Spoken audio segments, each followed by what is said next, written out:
Genesis chapter 27, verse 2. Isaac said, I am now an old man, and don't know the day of my death. Now then, get your weapons, your quiver and bow, and go out to the open country to hunt some wild game for me. Prepare me the kind of tasty food I like, and bring it to me to eat, so that I may give you my blessing before I die. Now Rebekah was listening as Isaac spoke to his son Esau.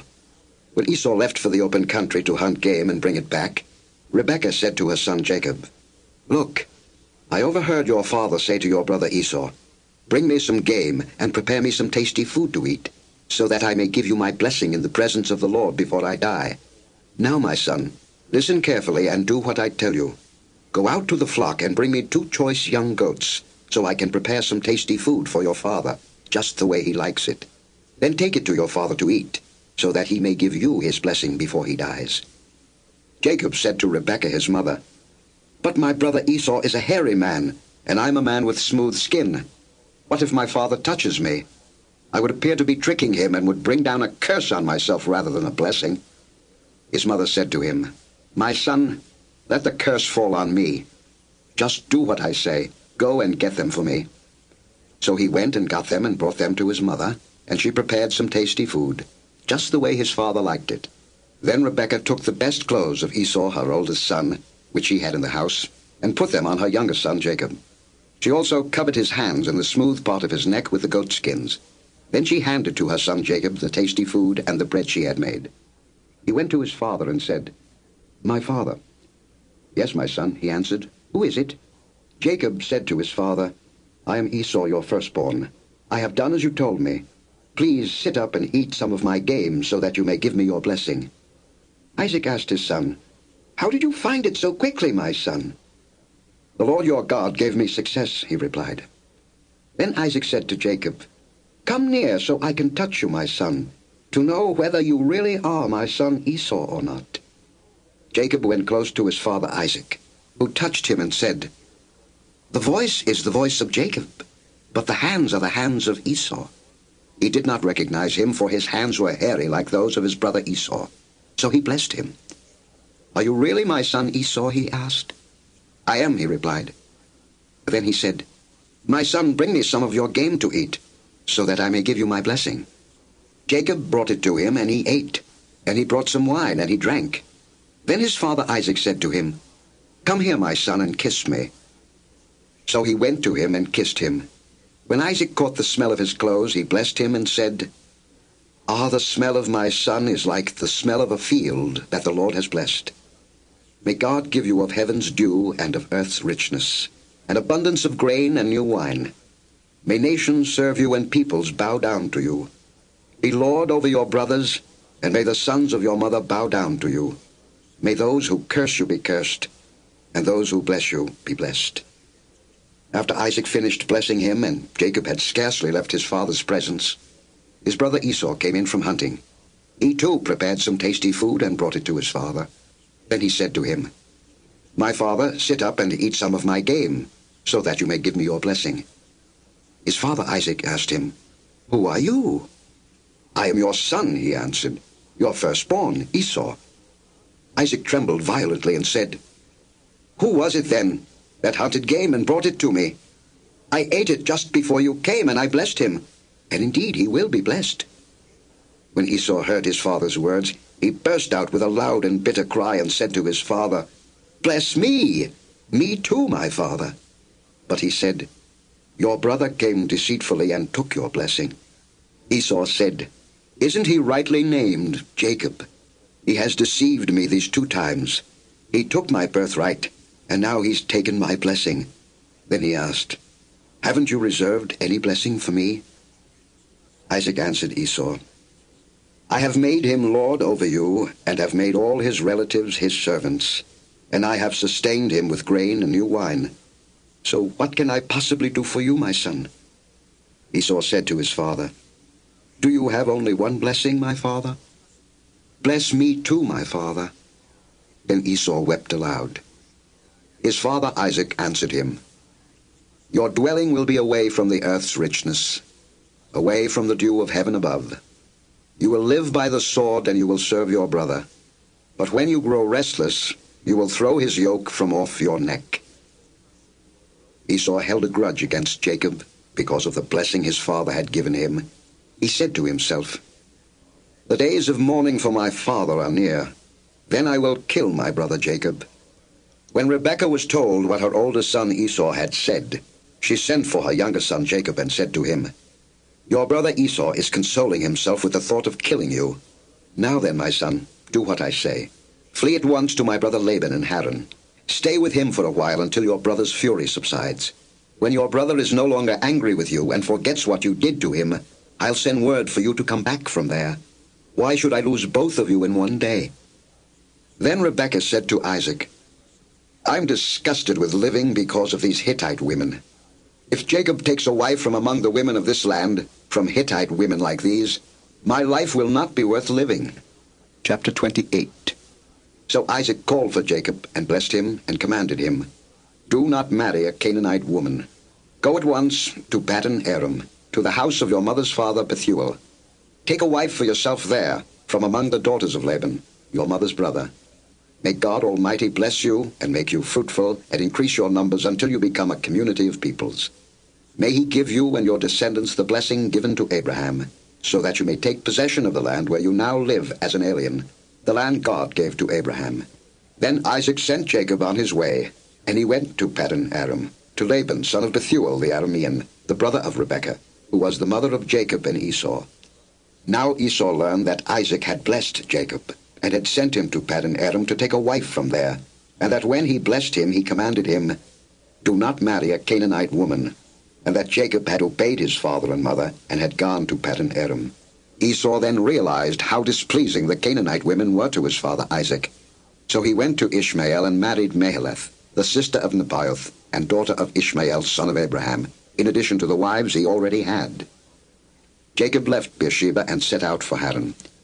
When he reached a certain place, he stopped for the night because the sun had set. Taking one of the stones there, he put it under his head and lay down to sleep.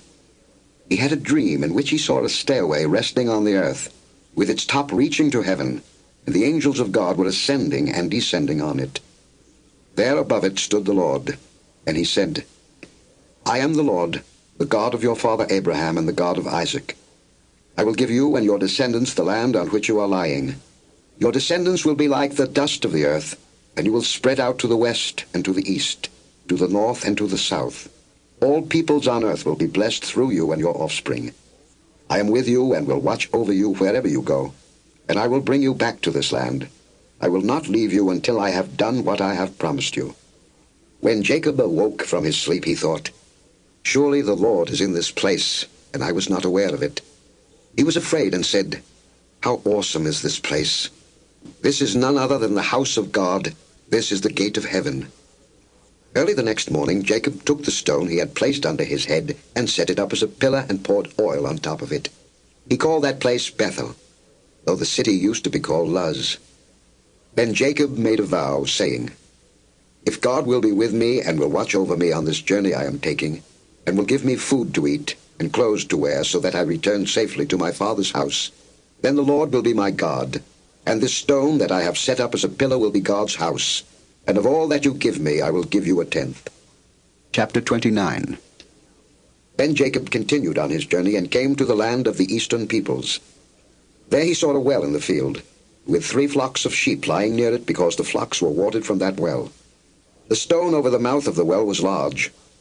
When all the flocks were gathered there, the shepherds would roll the stone away from the well's mouth and water the sheep. Then they would return the stone to its place over the mouth of the well. Jacob asked the shepherds, "My brothers, where are you from?" "We're from Haran," they replied. He said to them, "Do you know Laban, Nahor's grandson?" "Yes, we know him," they answered. Then Jacob asked them, "Is he well?" "Yes, he is," they said, "and here comes his daughter Rachel with the sheep." "Look," he said, "the sun is still high. It is not time for the flocks to be gathered. Water the sheep and take them back to pasture."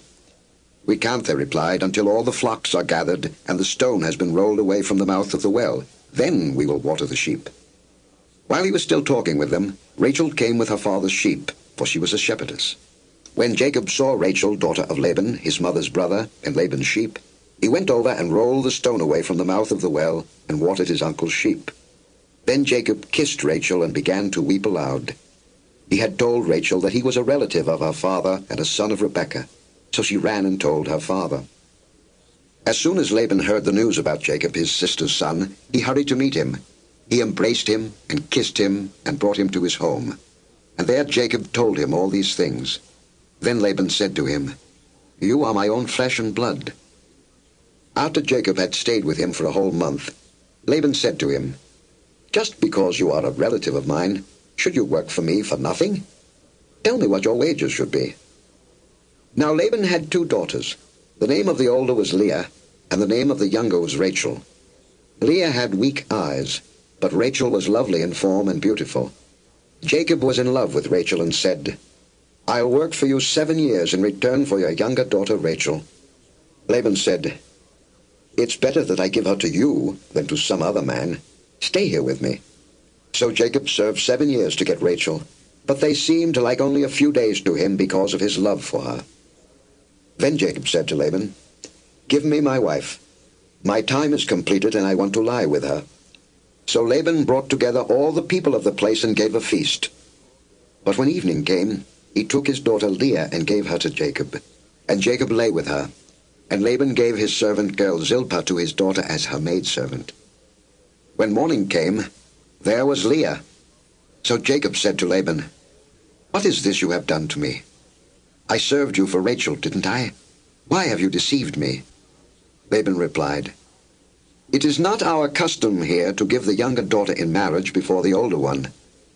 Finish this daughter's bridal week, then we will give you the younger one also in return for another 7 years of work." And Jacob did so. He finished out the week with Leah, and then Laban gave him his daughter Rachel to be his wife. Laban gave his servant girl Bilhah to his daughter Rachel as her maidservant. Jacob lay with Rachel also, and he loved Rachel more than Leah, and he worked for Laban another 7 years. When the Lord saw that Leah was not loved, he opened her womb, but Rachel was barren. Leah became pregnant and gave birth to a son. She named him Reuben, for she said, "It is because the Lord has seen my misery. Surely my husband will love me now." She conceived again, and when she gave birth to a son, she said, "Because the Lord heard that I am not loved, he gave me this one too." So she named him Simeon. Again she conceived, and when she gave birth to a son, she said, "Now at last my husband will become attached to me, because I have borne him 3 sons." So he was named Levi. She conceived again, and when she gave birth to a son, she said, "This time I will praise the Lord." So she named him Judah. Then she stopped having children. Chapter 30.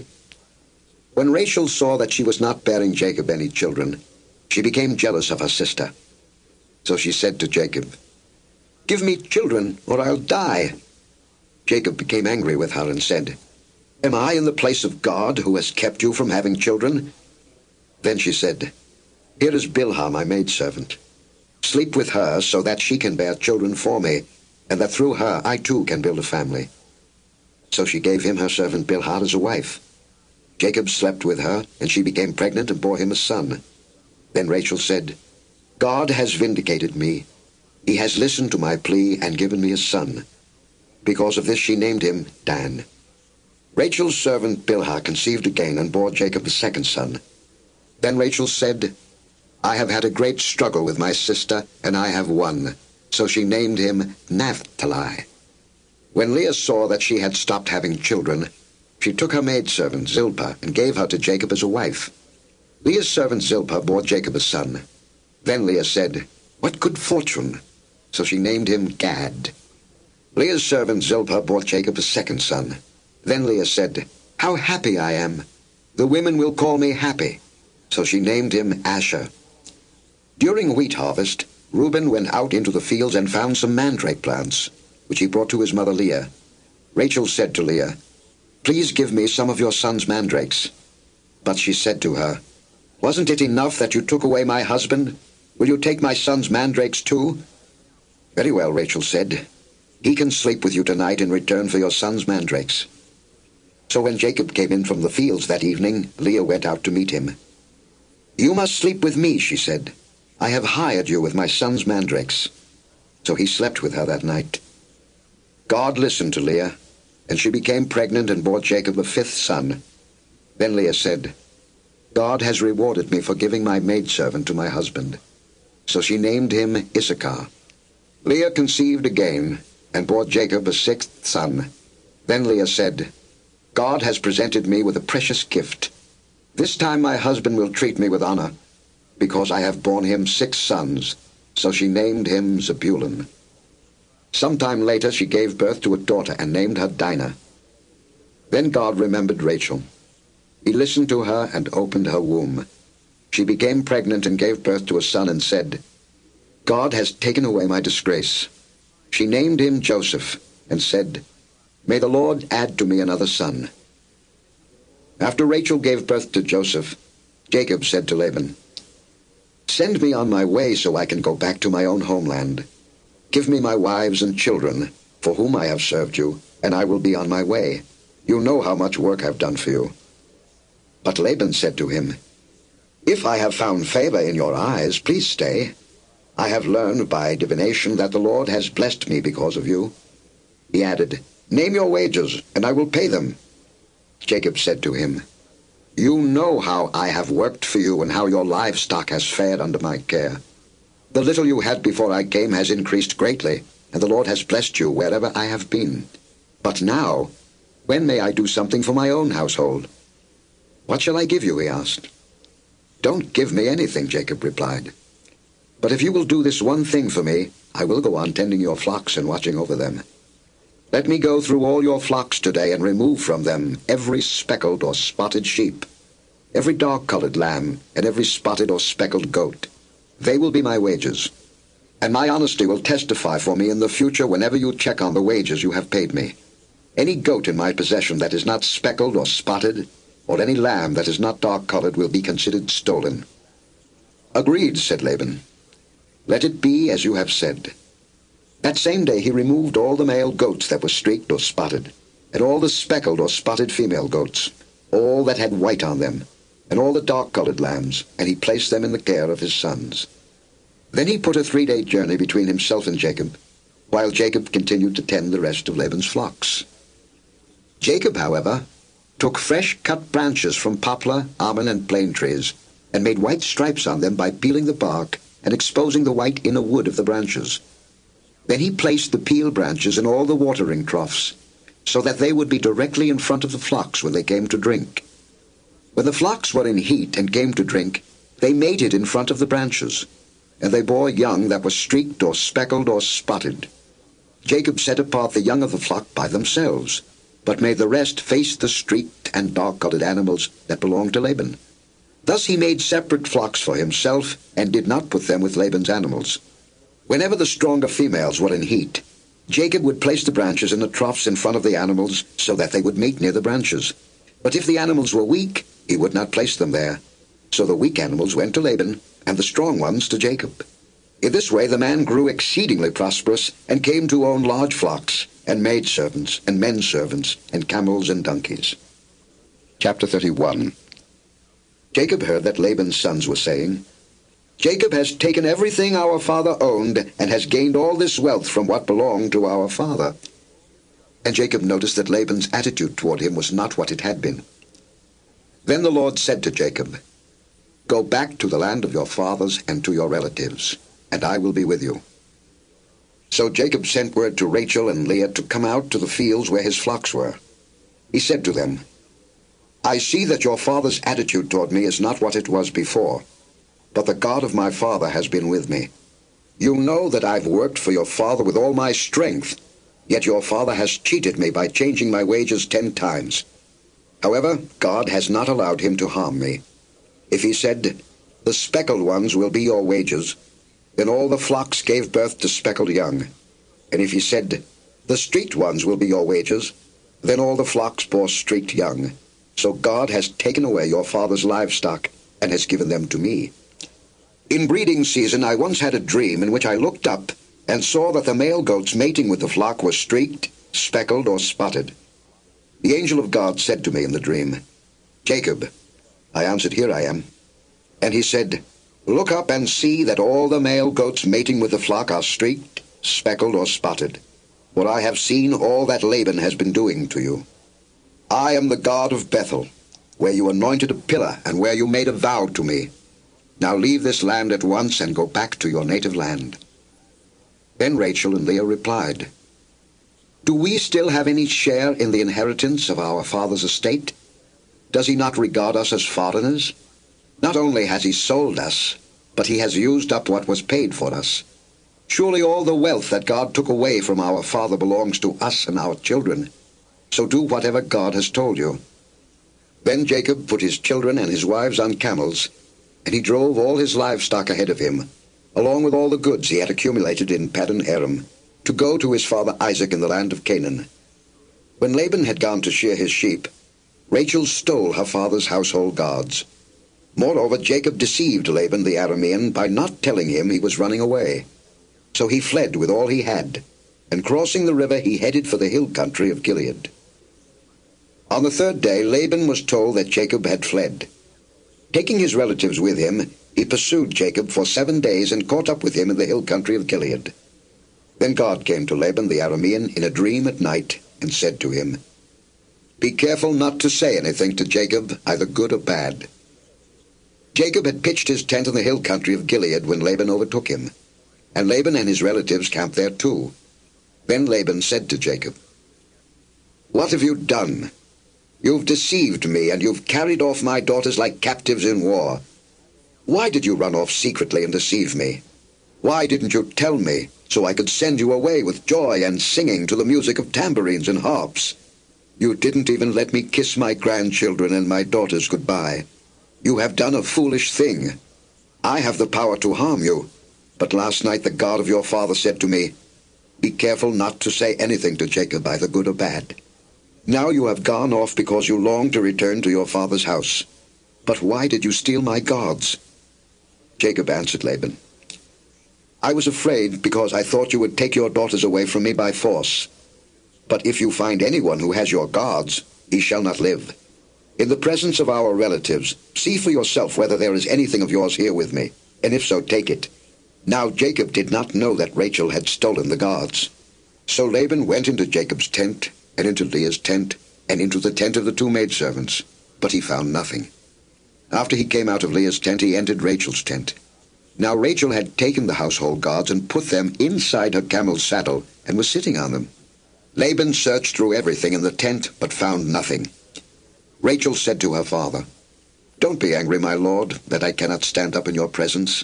I'm having my period." So he searched, but could not find the household gods. Jacob was angry and took Laban to task. "What is my crime?" he asked Laban. "What sin have I committed that you hunt me down? Now that you have searched through all my goods, what have you found that belongs to your household? Put it here in front of your relatives and mine, and let them judge between the two of us. I have been with you for 20 years now.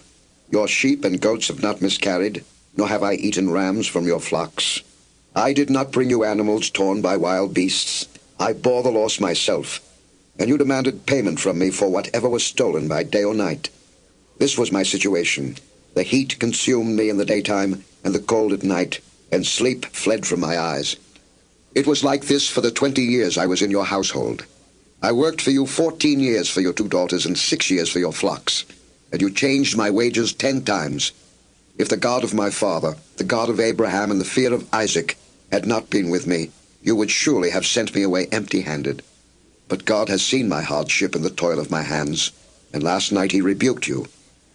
Laban answered Jacob, "The women are my daughters, the children are my children, and the flocks are my flocks. All you see is mine. Yet what can I do today about these daughters of mine or about the children they have borne? Come now, let's make a covenant, you and I, and let it serve as a witness between us."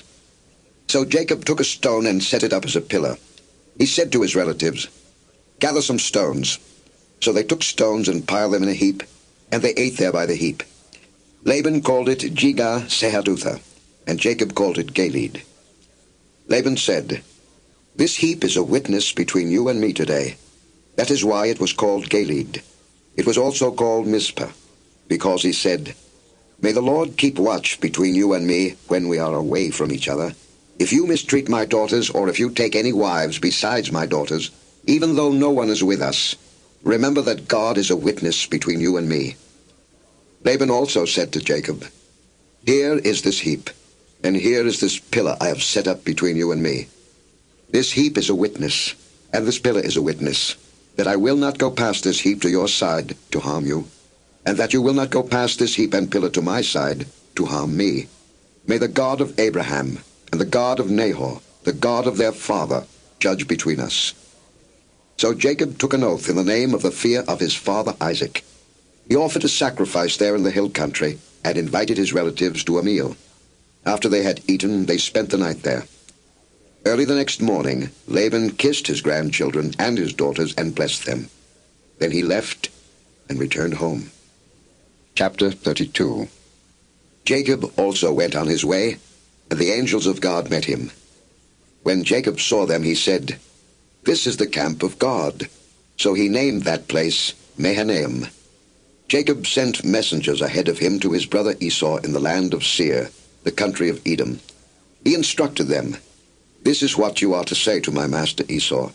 Your servant Jacob says, I have been staying with Laban and have remained there till now. I have cattle and donkeys, sheep and goats, men servants and maid servants. Now I am sending this message to my lord, that I may find favor in your eyes." When the messengers returned to Jacob, they said, "We went to your brother Esau, and now he is coming to meet you, and 400 men are with him." In great fear and distress, Jacob divided the people who were with him into 2 groups, and the flocks and herds and camels as well. He thought, "If Esau comes and attacks one group, the group that is left may escape." Then Jacob prayed, "O God of my father Abraham, God of my father Isaac, O Lord, who said to me, 'Go back to your country and your relatives, and I will make you prosper.' I am unworthy of all the kindness and faithfulness you have shown your servant. I had only my staff when I crossed this Jordan, but now I have become 2 groups.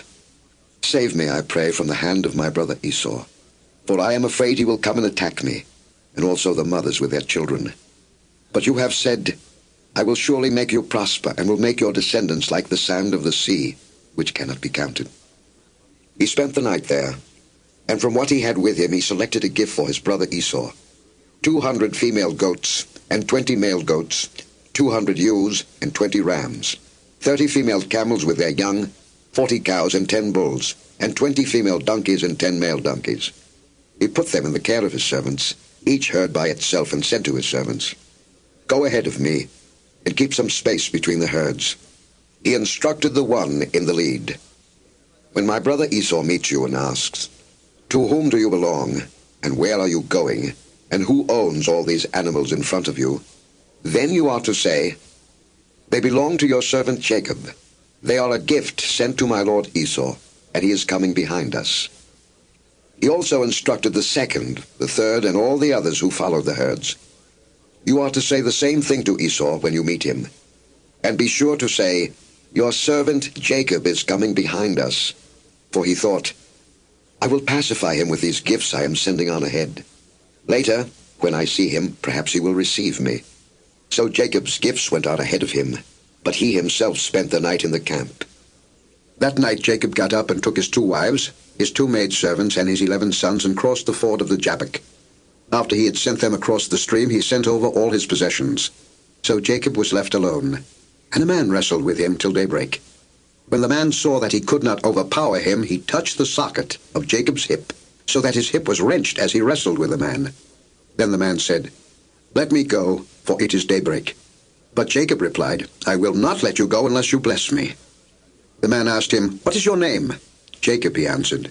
Then the man said, "Your name will no longer be Jacob, but Israel, because you have struggled with God and with men and have overcome." Jacob said, "Please tell me your name." But he replied, "Why do you ask my name?" Then he blessed him there. So Jacob called the place Peniel, saying, "It is because I saw God face to face, and yet my life was spared." The sun rose above him as he passed Peniel, and he was limping because of his hip. Therefore to this day the Israelites do not eat the tendon attached to the socket of the hip, because the socket of Jacob's hip was touched near the tendon. Chapter 33. Jacob looked up, and there was Esau coming with his 400 men. So he divided the children among Leah, Rachel, and the two maidservants. He put the maidservants and their children in front, Leah and her children next, and Rachel and Joseph in the rear. He himself went on ahead and bowed down to the ground 7 times as he approached his brother. But Esau ran to meet Jacob and embraced him. He threw his arms around his neck and kissed him, and they wept. Then Esau looked up and saw the women and children. "Who are these with you?" he asked. Jacob answered, "They are the children God has graciously given your servant." Then the maidservants and their children approached and bowed down. Next, Leah and her children came and bowed down. Last of all came Joseph and Rachel, and they too bowed down. Esau asked, "What do you mean by all these droves I met?" "To find favor in your eyes, my lord," he said. But Esau said, "I already have plenty, my brother. Keep what you have for yourself." "No, please," said Jacob. "If I have found favor in your eyes, accept this gift from me, for to see your face is like seeing the face of God, now that you have received me favorably. Please accept the present that was brought to you, for God has been gracious to me, and I have all I need." And because Jacob insisted, Esau accepted it. Then Esau said, "Let us be on our way. I'll accompany you." But Jacob said to him, "My lord knows that the children are tender, and that I must care for the ewes and cows that are nursing their young. If they are driven hard just one day, all the animals will die. So let my lord go on ahead of his servant, while I move along slowly at the pace of the droves before me and that of the children, until I come to my lord in Seir." Esau said, "Then let me leave some of my men with you." "But why do that?" Jacob asked. "Just let me find favor in the eyes of my lord." So that day Esau started on his way back to Seir. Jacob, however, went to Succoth, where he built a place for himself and made shelters for his livestock. That is why the place is called Succoth. After Jacob came from Paddan Aram, he arrived safely at the city of Shechem in Canaan and camped within sight of the city. For 100 pieces of silver he bought from the sons of Hamor, the father of Shechem, the plot of ground where he pitched his tent. There he set up an altar and called it El Elohe Israel. Chapter 34. Now Dinah, the daughter Leah had borne to Jacob, went out to visit the women of the land. When Shechem, son of Hamor the Hivite, the ruler of that area, saw her, he took her and violated her. His heart was drawn to Dinah, daughter of Jacob, and he loved the girl and spoke tenderly to her. And Shechem said to his father Hamor, "Get me this girl as my wife." When Jacob heard that his daughter Dinah had been defiled, his sons were in the fields with his livestock, so he kept quiet about it until they came home. Then Shechem's father Hamor went out to talk with Jacob. Now Jacob's sons had come in from the fields as soon as they heard what had happened. They were filled with grief and fury, because Shechem had done a disgraceful thing in Israel by lying with Jacob's daughter, a thing that should not be done. But Hamor said to them, "My son Shechem has his heart set on your daughter. Please give her to him as his wife, and to marry with us. Give us your daughters and take our daughters for yourselves. You can settle among us. The land is open to you. Live in it, trade in it, and acquire property in it." Then Shechem said to Dinah's father and brothers, "Let me find favor in your eyes, and I will give you whatever you ask. Make the price for the bride and the gift I am to bring as great as you like, and I'll pay whatever you ask me. Only give me the girl as my wife." Because their sister Dinah had been defiled, Jacob's sons replied deceitfully as they spoke to Shechem and his father Hamor. They said to them, "We can't do such a thing. We can't give our sister to a man who is not circumcised. That would be a disgrace to us. We will give our consent to you on one condition only, that you become like us by circumcising all your males. Then we will give you our daughters and take your daughters for ourselves. We'll settle among you and become one people with you. But if you will not agree to be circumcised, we'll take our sister and go." Their proposal seemed good to Hamor and his son Shechem. The young man, who was the most honored of all his father's household, lost no time in doing what they said, because he was delighted with Jacob's daughter. So Hamor and his son Shechem went to the gate of their city to speak to their fellow townsmen. "These men are friendly toward us," they said. "Let them live in our land and trade in it. The land has plenty of room for them. We can marry their daughters and they can marry ours. But the men will consent to live with us as one people only on the condition that our males be circumcised, as they themselves are. Won't their livestock, their property, and all their other animals become ours? So let us give our consent to them, and they will settle among us." All the men who went out of the city gate agreed with Hamor and his son Shechem, and every male in the city was circumcised. 3 days later, while all of them were still in pain, 2 of Jacob's sons, Simeon and Levi, Dinah's brothers, took their swords and attacked the unsuspecting city, killing every male. They put Hamor and his son Shechem to the sword and took Dinah from Shechem's house and left. The sons of Jacob came upon the dead bodies and looted the city where their sister had been defiled. They seized their flocks and herds and donkeys and everything else of theirs in the city and out in the fields. They carried off all their wealth and all their women and children, taking as plunder everything in the houses. Then Jacob said to Simeon and Levi, "You have brought trouble on me by making me a stench to the Canaanites and the Perizzites, the people living in this land. We are few in number, and if they join forces against me and attack me, I and my household will be destroyed." But they replied, "Should he have treated our sister like a prostitute?" Chapter 35. Then God said to Jacob, "Go up to Bethel and settle there, and build an altar there to God, who appeared to you when you were fleeing from your brother Esau." So Jacob said to his household and to all who were with him, "Get rid of the foreign gods you have with you, and purify yourselves and change your clothes. Then come, let us go up to Bethel, where I will build an altar to God, who answered me in the day of my distress, and who has been with me wherever I have gone." So they gave Jacob all the foreign gods they had, and the rings in their ears, and Jacob buried them under the oak at Shechem. Then they set out, and the terror of God fell upon the towns all around them, so that no one pursued them. Jacob and all the people with him came to Luz, that is Bethel, in the land of Canaan. There he built an altar, and he called the place El Bethel, because it was there that God revealed himself to him when he was fleeing from his brother. Now Deborah, Rebekah's nurse, died and was buried under the oak below Bethel. So it was named Allon Bacuth. After Jacob returned from Paddan Aram, God appeared to him again and blessed him. God said to him, "Your name is Jacob, but you will no longer be called Jacob. Your name will be Israel." So he named him Israel. And God said to him, "I am God Almighty. Be fruitful and increase in number. A nation and a community of nations will come from you, and kings will come from your body. The land I gave to Abraham and Isaac I also give to you, and I will give this land to your descendants after you."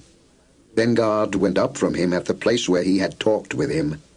Jacob set up a stone pillar at the place where God had talked with him, and he poured out a drink offering on it. He also poured oil on it. Jacob called the place where God had talked with him Bethel. Then they moved on from Bethel. While they were still some distance from Ephrath, Rachel began to give birth and had great difficulty. And as she was having great difficulty in childbirth, the midwife said to her, "Don't be afraid, for you have another son." As she breathed her last, for she was dying, she named her son Ben-Oni, but his father named him Benjamin. So Rachel died and was buried on the way to Ephrath, that is Bethlehem. Over her tomb Jacob set up a pillar, and to this day that pillar marks Rachel's tomb. Israel moved on again and pitched his tent beyond Migdal-Eder. While Israel was living in that region, Reuben went in and slept with his father's concubine, Bilhah, and Israel heard of it. Jacob had 12 sons. The sons of Leah: Reuben, the firstborn of Jacob; Simeon, Levi, Judah, Issachar, and Zebulun. The sons of Rachel: Joseph and Benjamin. The sons of Rachel's maidservant, Bilhah: Dan and Naphtali. The sons of Leah's maidservant, Zilpah: Gad and Asher. These were the sons of Jacob, who were born to him in Paddan Aram. Jacob came home to his father Isaac in Mamre, near Kiriath Arba, that is Hebron, where Abraham and Isaac had stayed. Isaac lived 180 years. Then he breathed his last and died, and was gathered to his people, old and full of years. And his sons Esau and Jacob buried him. Chapter 36. This is the account of Esau, that is Edom. Esau took his wives from the women of Canaan: Adah, daughter of Elon the Hittite, and Aholibamah, daughter of Anah, and granddaughter of Zibeon the Hivite. Also Basemath, daughter of Ishmael, and sister of Nebaioth. Adah bore Eliphaz to Esau. Basemath bore Reuel, and Aholibamah bore Jeush, Jalam, and Korah. These were the sons of Esau who were born to him in Canaan. Esau took his wives and sons and daughters and all the members of his household, as well as his livestock and all his other animals and all the goods he had acquired in Canaan, and moved to a land some distance from his brother Jacob. Their possessions were too great for them to remain together. The land where they were staying could not support them both because of their livestock. So Esau, that is Edom, settled in the hill country of Seir. This is the account of Esau, the father of the Edomites in the hill country of Seir. These are the names of Esau's sons: Eliphaz, the son of Esau's wife Adah, and Reuel, the son of Esau's wife Basemath. The sons of Eliphaz: Teman, Omar, Zepho, Gatam, and Kenaz. Esau's sons Eliphaz also had a concubine named Timnah, who bore him Amalek. These were grandsons of Esau's wife Adah. The sons of Reuel: Nahath, Zerah, Shammah, and Mizah. These were grandsons of Esau's wife Basemath. The sons of Esau's wife Oholibamah, daughter of Anah and granddaughter of Zibeon, whom she bore to Esau: Jeush, Jalem, and Korah. These were the chiefs among Esau's descendants. The sons of Eliphaz, the firstborn of Esau: chiefs Teman, Omar, Zepho, Kenaz, Korah, Gatam, and Amalek. These were the chiefs descended from Eliphaz in Edom. They were grandsons of Adah. The sons of Esau's son Reuel: chiefs Nahath, Zerah, Shammah, and Mizah. These were the chiefs descended from Reuel in Edom. They were grandsons of Esau's wife Basemath. The sons of Esau's wife Oholibamah: chiefs Jeush, Jalem, and Korah. These were the chiefs descended from Esau's wife Oholibamah, daughter of Anah. These were the sons of Esau, that is Edom, and these were their chiefs. These were the sons of Seir the Horite, who were living in the region: Lotan, Shobal, Zibeon, Anah, Dishon, Ezer, and Dishon. These sons of Seir in Edom were Horite chiefs.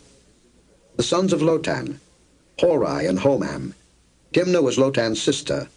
The sons of Shobal: Alvan, Manahath, Ebal, Shepho, and Onam. The sons of Zibeon: Aiah and Anah. This is the Anah who discovered the hot springs in the desert while he was grazing the donkeys of his father Zibeon. The children of Anah: Dishon and Oholibamah, daughter of Anah. The sons of Dishon: Hemdan, Eshban, Ithran, and Kiran. The sons of Ezer: Bilhan, Zavan, and Achan. The sons of Dishon: Uz and Aaron. These were the Horite chiefs: Lotan, Shobal, Zibeon, Anah, Dishon, Ezer, and Dishan. These were the Horite chiefs according to their divisions in the land of Seir. These were the kings who reigned in Edom before any Israelite king reigned. Bela, son of Beor, became king of Edom. His city was named Dinhabah. When Bela died, Jobab, son of Zerah from Bozrah, succeeded him as king. When Jobab died, Husham from the land of the Temanites succeeded him as king. When Husham died, Hadad, son of Bedad, who defeated Midian in the country of Moab, succeeded him as king. His city was named Avith. When Hadad died, Samlah from Masrekah succeeded him as king. When Samlah died, Shael from Rehoboth on the river succeeded him as king. When Shael died, Baal-Hanan, son of Akbor, succeeded him as king. When Baal-Hanan, son of Akbor, died, Hadad succeeded him as king. His city was named Peiu, and his wife's name was Mehetabel, daughter of Matred, the daughter of Mezahab. These were the chiefs descended from Esau by name, according to their clans and regions: Timnah, Alva, Jetheth, Oholibamah, Elah, Pinan, Kenaz, Teman, Mibzah, Magdiel, and Iram. These were the chiefs of Edom, according to their settlements in the land they occupied. This was Esau, the father of the Edomites. Chapter 37. Jacob lived in the land where his father had stayed, the land of Canaan. This book is continued on the other side of this tape. Genesis chapter 37, verse 2. This is the account of Jacob. Joseph, a young man of 17, was tending the flocks with his brothers, the sons of Bilhah and the sons of Zilpah, his father's wives, and he brought their father a bad report about them. Now Israel loved Joseph more than any of his other sons, because he had been born to him in his old age, and he made a richly ornamented robe for him. When his brothers saw that their father loved him more than any of them, they hated him and could not speak a kind word to him. Joseph had a dream, and when he told it to his brothers, they hated him all the more. He said to them, "Listen to this dream I had. We were binding sheaves of grain out in the field when suddenly my sheaf rose and stood upright, while your sheaves gathered around mine and bowed down to it." His brothers said to him, "Do you intend to reign over us? Will you actually rule us?" And they hated him all the more because of his dream and what he had said. Then he had another dream, and he told it to his brothers. "Listen," he said, "I had another dream, and this time the sun and moon and 11 stars were bowing down to me." When he told his father as well as his brothers, his father rebuked him and said, "What is this dream you had? Will your mother and I and your brothers actually come and bow down to the ground before you?" His brothers were jealous of him, but his father kept the matter in mind. Now his brothers had gone to graze their father's flocks near Shechem. And Israel said to Joseph, "As you know, your brothers are grazing the flocks near Shechem. Come, I'm going to send you to them." "Very well," he replied. So he said to him, "Go and see if all is well with your brothers and with the flocks, and bring word back to me." Then he sent him off from the valley of Hebron. When Joseph arrived at Shechem, a man found him wandering around in the fields and asked him, "What are you looking for?" He replied, "I'm looking for my brothers. Can you tell me where they are grazing their flocks?" "They have moved on from here," the man answered. "I heard them say, 'Let's go to Dothan.'" So Joseph went after his brothers and found them near Dothan. But they saw him in the distance, and before he reached them, they plotted to kill him. "Here comes that dreamer," they said to each other. "Come now, let's kill him and throw him into one of these cisterns and say that a ferocious animal devoured him. Then we'll see what comes of his dreams." When Reuben heard this, he tried to rescue him from their hands. "Let's not take his life," he said. "Don't shed any blood. Throw him into this cistern here in the desert, but don't lay a hand on him." Reuben said this to rescue him from them and take him back to his father. So when Joseph came to his brothers, they stripped him of his robe, the richly ornamented robe he was wearing, and they took him and threw him into the cistern. Now the cistern was empty. There was no water in it. As they sat down to eat their meal, they looked up and saw a caravan of Ishmaelites coming from Gilead.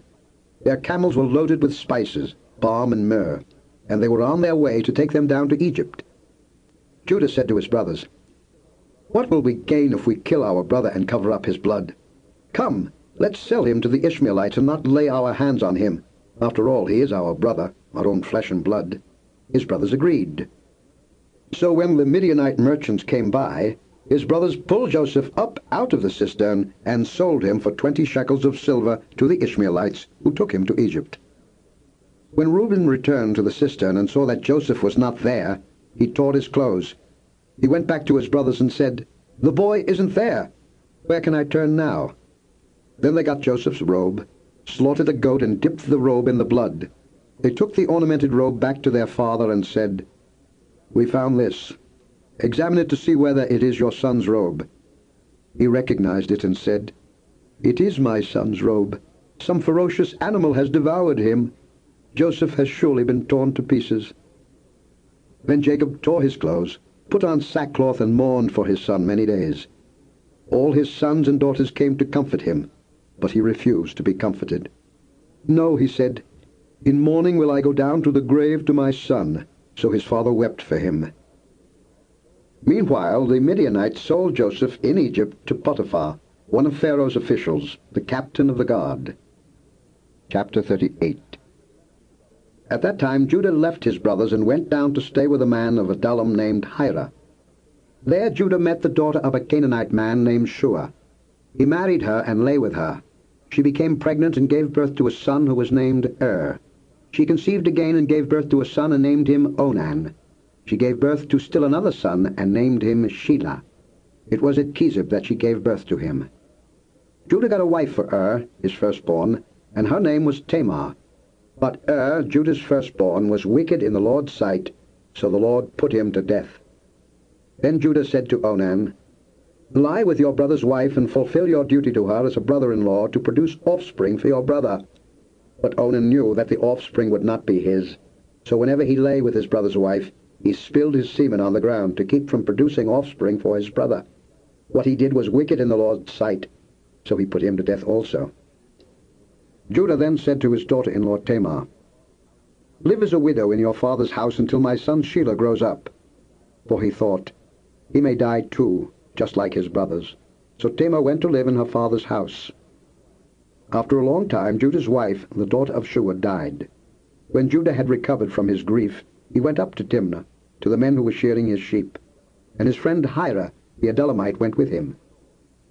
When Tamar was told, "Your father-in-law is on his way to Timnah to shear his sheep," she took off her widow's clothes, covered herself with a veil to disguise herself, and then sat down at the entrance to Enaim, which is on the road to Timnah.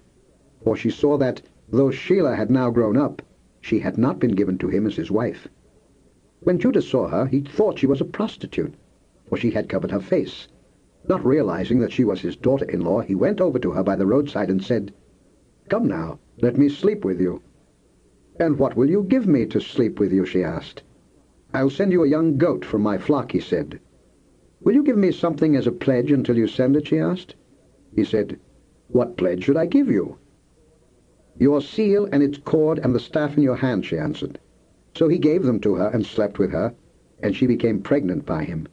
After she left, she took off her veil and put on her widow's clothes again. Meanwhile, Judah sent the young goat by his friend the Adullamite in order to get his pledge back from the woman. But he did not find her. He asked the men who lived there, "Where is the shrine prostitute who was beside the road at Enaim?" "There hasn't been any shrine prostitute here," they said. So he went back to Judah and said, "I didn't find her." Besides, the men who live there said, "There hasn't been any shrine prostitute here." Then Judah said, "Let her keep what she has, or we will become a laughingstock. After all, I did send her this young goat, but you didn't find her." About 3 months later, Judah was told, "Your daughter-in-law Tamar is guilty of prostitution, and as a result she is now pregnant." Judah said, "Bring her out and have her burned to death." As she was being brought out, she sent a message to her father-in-law. "I am pregnant by the man who owns these," she said. And she added, "See if you recognize whose seal and cord and staff these are." Judah recognized them and said, "She is more righteous than I, since I wouldn't give her to my son Shelah." And he did not sleep with her again. When the time came for her to give birth, there were twin boys in her womb. As she was giving birth, one of them put out his hand. So the midwife took a scarlet thread and tied it on his wrist and said, "This one came out first." But when he drew back his hand, his brother came out, and she said, "So this is how you have broken out." And he was named Perez. Then his brother, who had the scarlet thread on his wrist, came out, and he was given the name Zerah. Chapter 39. Now Joseph had been taken down to Egypt. Potiphar, an Egyptian who was one of Pharaoh's officials, the captain of the guard, bought him from the Ishmaelites who had taken him there. The Lord was with Joseph, and he prospered, and he lived in the house of his Egyptian master. When his master saw that the Lord was with him, and that the Lord gave him success in everything he did, Joseph found favor in his eyes and became his attendant. Potiphar put him in charge of his household, and he entrusted to his care everything he owned. From the time he put him in charge of his household and of all that he owned, the Lord blessed the household of the Egyptian because of Joseph. The blessing of the Lord was on everything Potiphar had, both in the house and in the field. So he left in Joseph's care everything he had. With Joseph in charge, he did not concern himself with anything except the food he ate. Now Joseph was well built and handsome. And after a while his master's wife took notice of Joseph and said, "Come to bed with me." But he refused. "With me in charge," he told her, "my master does not concern himself with anything in the house. Everything he owns he has entrusted to my care. No one is greater in this house than I am. My master has withheld nothing from me except you, because you are his wife. How then could I do such a wicked thing and sin against God?" And though she spoke to Joseph day after day, he refused to go to bed with her or even be with her. One day he went into the house to attend to his duties, and none of the household servants was inside. She caught him by his cloak and said, "Come to bed with me." But he left his cloak in her hand and ran out of the house. When she saw that he had left his cloak in her hand and had run out of the house, she called her household servants. "Look," she said to them, "this Hebrew has been brought to us to make sport of us. He came in here to sleep with me, but I screamed. When he heard me scream for help, he left his cloak beside me and ran out of the house." She kept his cloak beside her until his master came home. Then she told him this story. "That Hebrew slave you brought us came to me to make sport of me, but as soon as I screamed for help, he left his cloak beside me and ran out of the house." When his master heard the story, his wife told him, saying, "This is how your slave treated me." He burned with anger. Joseph's master took him and put him in prison, the place where the king's prisoners were confined. But while Joseph was there in the prison, the Lord was with him. He showed him kindness and granted him favor in the eyes of the prison warden. So the warden put Joseph in charge of all those held in the prison, and he was made responsible for all that was done there. The warden paid no attention to anything under Joseph's care, because the Lord was with Joseph and gave him success in whatever he did. Chapter 40. Sometime later, the cupbearer and the baker of the king of Egypt offended their master, the king of Egypt. Pharaoh was angry with his two officials, the chief cupbearer and the chief baker, and put them in custody in the house of the captain of the guard, in the same prison where Joseph was confined. The captain of the guard assigned them to Joseph, and he attended them. After they had been in custody for some time, each of the two men, the cupbearer and the baker of the king of Egypt, who were being held in prison, had a dream the same night, and each dream had a meaning of its own. When Joseph came to them the next morning, he saw that they were dejected. So he asked Pharaoh's officials who were in custody with him in his master's house, "Why are your faces so sad today?" "We both had dreams," they answered, "but there is no one to interpret them." Then Joseph said to them, "Do not interpretations belong to God? Tell me your dreams." So the chief cupbearer told Joseph his dream. He said to him, "In my dream I saw a vine in front of me, and on the vine were 3 branches. As soon as it budded, it blossomed, and its clusters ripened into grapes. Pharaoh's cup was in my hand, and I took the grapes, squeezed them into Pharaoh's cup, and put the cup in his hand." "This is what it means," Joseph said to him. "The 3 branches are 3 days. Within 3 days Pharaoh will lift up your head and restore you to your position, and you will put Pharaoh's cup in his hand, just as you used to do when you were his cupbearer. But when all goes well with you, remember me and show me kindness. Mention me to Pharaoh and get me out of this prison, for I was forcibly carried off from the land of the Hebrews, and even here I have done nothing to deserve being put in a dungeon." When the chief baker saw that Joseph had given a favorable interpretation, he said to Joseph, "I too had a dream. On my head were 3 baskets of bread. In the top basket were all kinds of baked goods for Pharaoh, but the birds were eating them out of the basket on my head." "This is what it means," Joseph said. "The 3 baskets are 3 days.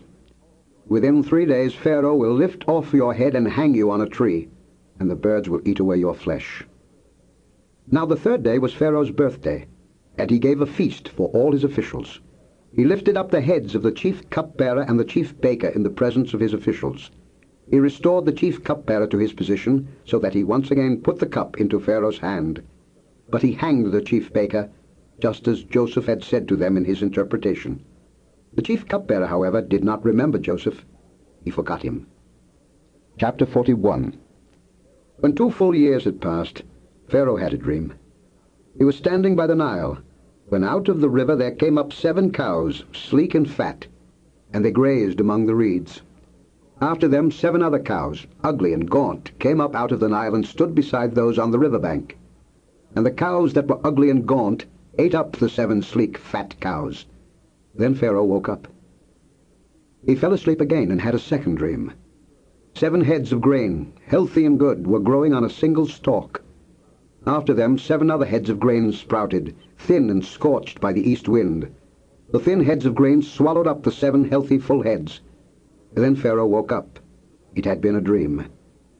In the morning his mind was troubled, so he sent for all the magicians and wise men of Egypt. Pharaoh told them his dreams, but no one could interpret them for him. Then the chief cupbearer said to Pharaoh, "Today I am reminded of my shortcomings. Pharaoh was once angry with his servants, and he imprisoned me and the chief baker in the house of the captain of the guard. Each of us had a dream the same night, and each dream had a meaning of its own. Now a young Hebrew was there with us, a servant of the captain of the guard. We told him our dreams, and he interpreted them for us, giving each man the interpretation of his dream. And things turned out exactly as he interpreted them to us. I was restored to my position, and the other man was hanged. So Pharaoh sent for Joseph, and he was quickly brought from the dungeon. When he had shaved and changed his clothes, he came before Pharaoh. Pharaoh said to Joseph, I had a dream, and no one can interpret it. But I have heard it said of you that when you hear a dream, you can interpret it. I cannot do it, Joseph replied to Pharaoh, but God will give Pharaoh the answer he desires. Then Pharaoh said to Joseph, In my dream I was standing on the bank of the Nile, when out of the river there came up 7 cows, fat and sleek, and they grazed among the reeds. After them 7 other cows came up, scrawny and very ugly and lean. I had never seen such ugly cows in all the land of Egypt. The lean, ugly cows ate up the 7 fat cows that came up first. But even after they ate them, no one could tell that they had done so. They looked just as ugly as before. Then I woke up. In my dreams I also saw 7 heads of grain, full and good, growing on a single stalk. After them 7 other heads sprouted, withered and thin and scorched by the east wind. The thin heads of grain swallowed up the 7 good heads. I told this to the magicians, but none could explain it to me. Then Joseph said to Pharaoh, The dreams of Pharaoh are one and the same. God has revealed to Pharaoh what he is about to do. The 7 good cows are 7 years, and the 7 good heads of grain are 7 years. It is one and the same dream. The 7 lean, ugly cows that came up afterward are 7 years, and so are the 7 worthless heads of grain scorched by the east wind. They are 7 years of famine. It is just as I said to Pharaoh. God has shown Pharaoh what he is about to do. 7 years of great abundance are coming throughout the land of Egypt, but 7 years of famine will follow them. Then all the abundance in Egypt will be forgotten, and the famine will ravage the land. The abundance in the land will not be remembered, because the famine that follows it will be so severe. The reason the dream was given to Pharaoh in 2 forms is that the matter has been firmly decided by God, and God will do it soon. And now let Pharaoh look for a discerning and wise man and put him in charge of the land of Egypt.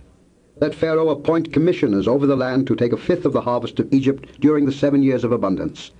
They should collect all the food of these good years that are coming and store up the grain under the authority of Pharaoh, to be kept in the cities for food. This food should be held in reserve for the country, to be used during the 7 years of famine that will come upon Egypt, so that the country may not be ruined by the famine. The plan seemed good to Pharaoh and to all his officials. So Pharaoh asked them, Can we find anyone like this man, one in whom is the Spirit of God? Then Pharaoh said to Joseph, Since God has made all this known to you, there is no one so discerning and wise as you. You shall be in charge of my palace, and all my people are to submit to your orders. Only with respect to the throne will I be greater than you. So Pharaoh said to Joseph, I hereby put you in charge of the whole land of Egypt. Then Pharaoh took his signet ring from his finger and put it on Joseph's finger. He dressed him in robes of fine linen and put a gold chain around his neck. He had him ride in a chariot as his second in command, and men shouted before him, Make way! Thus he put him in charge of the whole land of Egypt. Then Pharaoh said to Joseph, I am Pharaoh, but without your word no one will lift hand or foot in all Egypt. Pharaoh gave Joseph the name Zaphanath-Paneah, and gave him Asenath, daughter of Potipherah, priest of On, to be his wife. And Joseph went throughout the land of Egypt. Joseph was 30 years old when he entered the service of Pharaoh, king of Egypt. And Joseph went out from Pharaoh's presence and traveled throughout Egypt. During the 7 years of abundance the land produced plentifully. Joseph collected all the food produced in those 7 years of abundance in Egypt and stored it in the cities. In each city he put the food grown in the fields surrounding it. Joseph stored up huge quantities of grain, like the sand of the sea. It was so much that he stopped keeping records because it was beyond measure. Before the years of famine came, 2 sons were born to Joseph by Asenath, daughter of Potipherah, priest of On. Joseph named his firstborn Manasseh, and said, It is because God has made me forget all my trouble and all my father's household. The second son he named Ephraim, and said, It is because God has made me fruitful in the land of my suffering. The 7 years of abundance in Egypt came to an end, and the 7 years of famine began, just as Joseph had said. There was famine in all the other lands, but in the whole land of Egypt there was food. When all Egypt began to feel the famine, the people cried to Pharaoh for food. Then Pharaoh told all the Egyptians, Go to Joseph and do what he tells you. When the famine had spread over the whole country, Joseph opened the storehouses and sold grain to the Egyptians, for the famine was severe throughout Egypt. And all the countries came to Egypt to buy grain from Joseph, because the famine was severe in all the world. Chapter 42. When Jacob learned that there was grain in Egypt, he said to his sons, "Why do you just keep looking at each other?" He continued, "I have heard that there is grain in Egypt. Go down there and buy some for us, so that we may live and not die." Then 10 of Joseph's brothers went down to buy grain from Egypt. But Jacob did not send Benjamin, Joseph's brother, with the others, because he was afraid that harm might come to him. So Israel's sons were among those who went to buy grain, for the famine was in the land of Canaan also. Now Joseph was the governor of the land, the one who sold grain to all its people. So when Joseph's brothers arrived, they bowed down to him with their faces to the ground. As soon as Joseph saw his brothers, he recognized them, but he pretended to be a stranger and spoke harshly to them. "Where do you come from?" he asked. "From the land of Canaan," they replied, "to buy food." Although Joseph recognized his brothers, they did not recognize him. Then he remembered his dreams about them and said to them, "You are spies. You have come to see where our land is unprotected." "No, my lord," they answered. "Your servants have come to buy food. We are all the sons of one man. Your servants are honest men, not spies." "No," he said to them, "you have come to see where our land is unprotected." But they replied, "Your servants were 12 brothers, the sons of one man, who lives in the land of Canaan. The youngest is now with our father, and one is no more." Joseph said to them, "It is just as I told you, you are spies, and this is how you will be tested. As surely as Pharaoh lives, you will not leave this place unless your youngest brother comes here. Send one of your number to get your brother. The rest of you will be kept in prison, so that your words may be tested to see if you are telling the truth.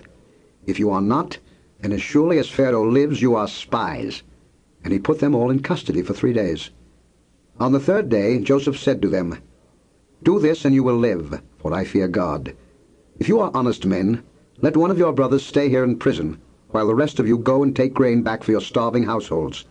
But you must bring your youngest brother to me, so that your words may be verified and that you may not die." This they proceeded to do. They said to one another, "Surely we are being punished because of our brother. We saw how distressed he was when he pleaded with us for his life, but we would not listen. That's why this distress has come upon us." Reuben replied, "Didn't I tell you not to sin against the boy? But you wouldn't listen. Now we must give an accounting for his blood." They did not realize that Joseph could understand them, since he was using an interpreter. He turned away from them and began to weep, but then turned back and spoke to them again. He had Simeon taken from them and bound before their eyes. Joseph gave orders to fill their bags with grain, to put each man's silver back in his sack, and to give them provisions for their journey. After this was done for them, they loaded their grain on their donkeys and left. At the place where they stopped for the night, one of them opened his sack to get feed for his donkey, and he saw his silver in the mouth of his sack. "My silver has been returned," he said to his brothers. "Here it is in my sack." Their hearts sank, and they turned to each other trembling and said, "What is this that God has done to us?" When they came to their father Jacob in the land of Canaan, they told him all that had happened to them. They said, "The man who was lord over the land spoke harshly to us and treated us as though we were spying on the land. But we said to him, 'We are honest men. We are not spies. We were 12 brothers, sons of one father. One is no more, and the youngest is now with our father in Canaan.' Then the man who was lord over the land said to us, 'This is how I will know whether you are honest men. Leave one of your brothers here with me, and take food for your starving households and go. But bring your youngest brother to me, so I will know that you are not spies, but honest men. Then I will give your brother back to you, and you can trade in the land.' As they were emptying their sacks, there in each man's sack was his pouch of silver. When they and their father saw the money pouches, they were frightened. Their father Jacob said to them, 'You have deprived me of my children. Joseph is no more, and Simeon is no more, and now you want to take Benjamin. Everything is against me.' Then Reuben said to his father, 'You may put both of my sons to death if I do not bring him back to you. Entrust him to my care, and I will bring him back.' But Jacob said, 'My son will not go down there with you. His brother is dead, and he is the only one left. If harm comes to him on the journey you are taking, you will bring my gray head down to the grave in sorrow.'" Chapter 43. Now the famine was still severe in the land. So when they had eaten all the grain they had brought from Egypt, their father said to them, "Go back and buy us a little more food." But Judah said to him, "The man warned us solemnly, You will not see my face again unless your brother is with you. If you will send our brother along with us, we will go down and buy food for you. But if you will not send him, we will not go down, because the man said to us, 'You will not see my face again unless your brother is with you.'" Israel asked, "Why did you bring this trouble on me by telling the man you had another brother?" They replied, "The man questioned us closely about ourselves and our family. 'Is your father still living?' he asked us. 'Do you have another brother?' We simply answered his questions. How were we to know he would say, 'Bring your brother down here'?" Then Judah said to Israel his father, "Send the boy along with me, and we will go at once, so that we and you and our children may live and not die. I myself will guarantee his safety. You can hold me personally responsible for him. If I do not bring him back to you and set him here before you, I will bear the blame before you all my life. As it is, if we had not delayed, we could have gone and returned twice." Then their father Israel said to them, "If it must be, then do this. Put some of the best products of the land in your bags, and take them down to the man as a gift. A little balm and a little honey, some spices and myrrh, some pistachio nuts and almonds. Take double the amount of silver with you, for you must return the silver that was put back into the mouths of your sacks. Perhaps it was a mistake. Take your brother also, and go back to the man at once. And may God Almighty grant you mercy before the man, so that he will let your other brother and Benjamin come back with you. As for me, if I am bereaved, I am bereaved." So the men took the gifts and double the amount of silver, and Benjamin also. They hurried down to Egypt and presented themselves to Joseph. When Joseph saw Benjamin with them, he said to the steward of his house, "Take these men to my house, slaughter an animal and prepare dinner. They are to eat with me at noon." The man did as Joseph told him and took the men to Joseph's house. Now the men were frightened when they were taken to his house. They thought, "We were brought here because of the silver that was put back into our sacks the first time. He wants to attack us and overpower us and seize us as slaves and take our donkeys." So they went up to Joseph's steward and spoke to him at the entrance to the house. "Please, sir," they said, "we came down here the first time to buy food. But at the place where we stopped for the night, we opened our sacks, and each of us found his silver, the exact weight, in the mouth of his sack. So we have brought it back with us. We have also brought additional silver with us to buy food. We don't know who put our silver in our sacks." "It's all right," he said. "Don't be afraid. Your God, the God of your father, has given you treasure in your sacks. I received your silver." Then he brought Simeon out to them. The steward took the men into Joseph's house, gave them water to wash their feet, and provided fodder for their donkeys. They prepared their gifts for Joseph's arrival at noon, because they had heard that they were to eat there. When Joseph came home, they presented to him the gifts they had brought into the house, and they bowed down before him to the ground. He asked them how they were, and then he said, "How is your aged father you told me about? Is he still living?" They replied, "Your servant, our father, is still alive and well," and they bowed low to pay him honor. As he looked about and saw his brother Benjamin, his own mother's son, he asked, "Is this your youngest brother, the one you told me about?" And he said, "God be gracious to you, my son." Deeply moved at the sight of his brother, Joseph hurried out and looked for a place to weep. He went into his private room and wept there. After he had washed his face, he came out and, controlling himself, said, "Serve the food." They served him by himself, the brothers by themselves, and the Egyptians who ate with him by themselves, because Egyptians could not eat with Hebrews, for that is detestable to Egyptians. The men had been seated before him in the order of their ages, from the firstborn to the youngest, and they looked at each other in astonishment. When portions were served to them from Joseph's table, Benjamin's portion was 5 times as much as anyone else's, so they feasted and drank freely with him. Chapter 44. Now Joseph gave these instructions to the steward of his house. "Fill the men's sacks with as much food as they can carry, and put each man's silver in the mouth of his sack. Then put my cup, the silver one, in the mouth of the youngest one's sack, along with the silver for his grain." And he did as Joseph said. As morning dawned, the men were sent on their way with their donkeys. They had not gone far from the city when Joseph said to his steward, "Go after those men at once, and when you catch up with them, say to them, 'Why have you repaid good with evil? Isn't this the cup my master drinks from and also uses for divination? This is a wicked thing you have done." When he caught up with them, he repeated these words to them. But they said to him, "Why does my lord say such things? Far be it from your servants to do anything like that. We even brought back to you from the land of Canaan the silver we found inside the mouths of our sacks. So why would we steal silver or gold from your master's house? If any of your servants is found to have it, he will die, and the rest of us will become my lord's slaves." "Very well then," he said, "let it be as you say. Whoever is found to have it will become my slave. The rest of you will be free from blame." Each of them quickly lowered his sack to the ground and opened it. Then the steward proceeded to search, beginning with the oldest and ending with the youngest. And the cup was found in Benjamin's sack. At this they tore their clothes. Then they all loaded their donkeys and returned to the city. Joseph was still in the house when Judah and his brothers came in, and they threw themselves to the ground before him. Joseph said to them, "What is this you have done? Don't you know that a man like me can find things out by divination?" "What can we say to my lord?" Judah replied. "What can we say? How can we prove our innocence? God has uncovered your servant's guilt. We are now my lord's slaves, we ourselves and the one who was found to have the cup." But Joseph said, "Far be it from me to do such a thing. Only the man who was found to have the cup will become my slave. The rest of you, go back to your father in peace."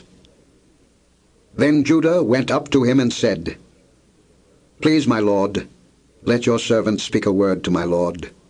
Do not be angry with your servant, though you are equal to Pharaoh himself." My lord asked his servants, "Do you have a father or a brother?"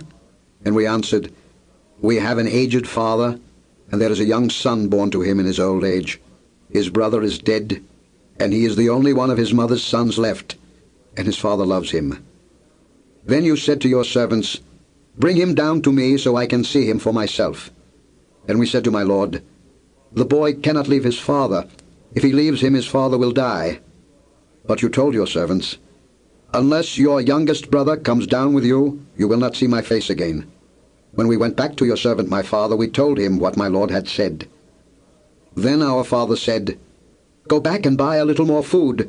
But we said, "We cannot go down. Only if our youngest brother is with us will we go. We cannot see the man's face unless our youngest brother is with us." Your servant my father said to us, "You know that my wife bore me 2 sons.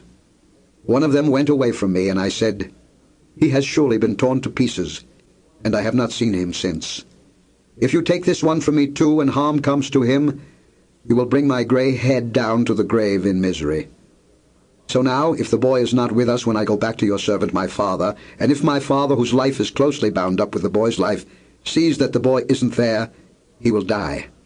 Your servants will bring the gray head of our father down to the grave in sorrow. Your servant guaranteed the boy's safety to my father. I said, 'If I do not bring him back to you, I will bear the blame before you, my father, all my life.' Now then, please let your servant remain here as my lord's slave in place of the boy, and let the boy return with his brothers. How can I go back to my father if the boy is not with me? No, do not let me see the misery that would come upon my father." Chapter 45.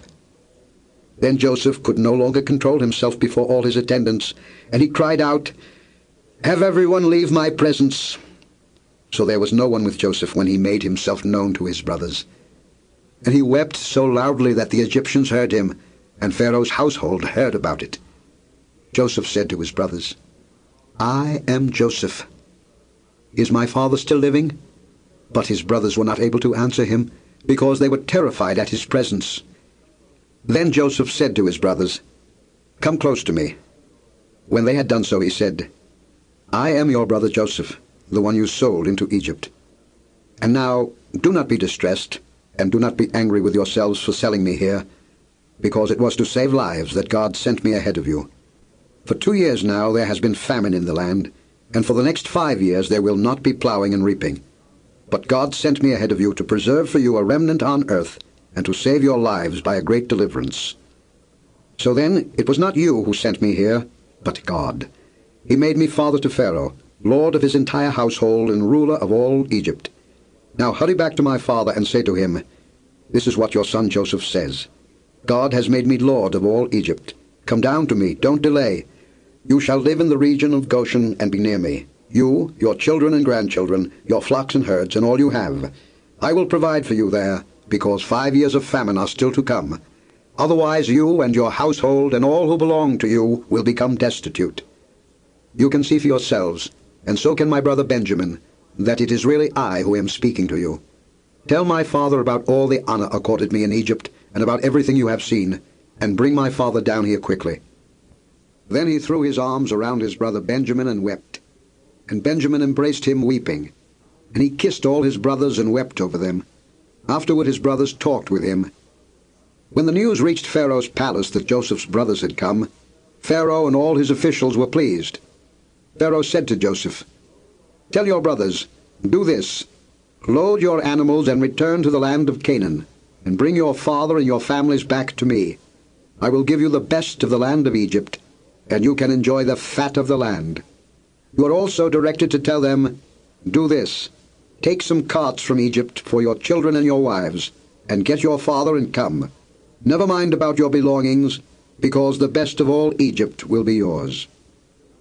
So the sons of Israel did this. Joseph gave them carts as Pharaoh had commanded, and he also gave them provisions for their journey.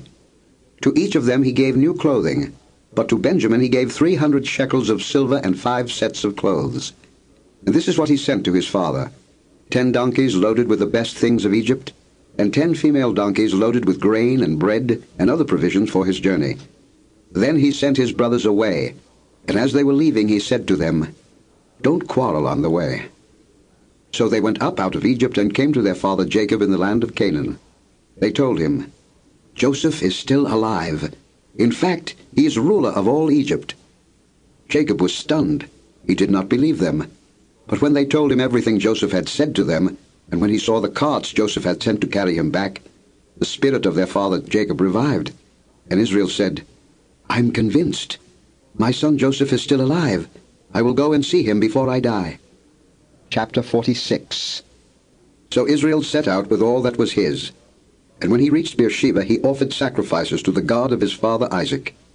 And God spoke to Israel in a vision at night, and said, "Jacob, Jacob." "Here I am," he replied. "I am God, the God of your father," he said. "Do not be afraid to go down to Egypt, for I will make you into a great nation there. I will go down to Egypt with you, and I will surely bring you back again, and Joseph's own hand will close your eyes." Then Jacob left Beersheba, and Israel's sons took their father Jacob and their children, and their wives in the carts that Pharaoh had sent to transport him. They also took with them their livestock and the possessions they had acquired in Canaan, and Jacob and all his offspring went to Egypt. He took with him to Egypt his sons and grandsons, and his daughters and granddaughters, all his offspring. These are the names of the sons of Israel, Jacob and his descendants, who went to Egypt. Reuben, the firstborn of Jacob. The sons of Reuben: Hanok, Palu, Hezron, and Carmi. The sons of Simeon: Jemuel, Jamin, Ohad, Jachin, Zohar, and Shael the son of a Canaanite woman. The sons of Levi: Gershon, Kohath, and Merari. The sons of Judah: Onan, Shelah, Perez, and Zerah, but and Onan had died in the land of Canaan. The sons of Perez: Hezron and Hamul. The sons of Issachar: Tola, Pua, Jashub, and Shimron. The sons of Zebulun: Sered, Elon, and Jalil. These were the sons Leah bore to Jacob in Paddan Aram, besides his daughter Dinah. These sons and daughters of his were 33 in all. The sons of Gad: Zephan, Haggai, Shunai, Esban, Eri, Arodi, and Areli. The sons of Asher: Imnah, Ishva, Ishvi, and Beriah. Their sister was Sirah. The sons of Beriah: Heba and Malkiel. These were the children born to Jacob by Zilpah, whom Laban had given to his daughter Leah, 16 in all. The sons of Jacob's wife Rachel: Joseph and Benjamin. In Egypt, Manasseh and Ephraim were born to Joseph by Asenath's daughter of Potipherah, priest of On. The sons of Benjamin: Bela, Beka, Ashbel, Gera, Naaman, Ehi, Rosh, Muppim, Huppim, and Ard. These were the sons of Rachel who were born to Jacob, 14 in all. The son of Dan, Hushim. The sons of Naphtali, Jaziel, Gunai, Jeza, and Shillam. These were the sons born to Jacob by Bilhah, whom Laban had given to his daughter Rachel, 7 in all. All those who went to Egypt with Jacob, those who were his direct descendants, not counting his sons' wives, numbered 66 persons.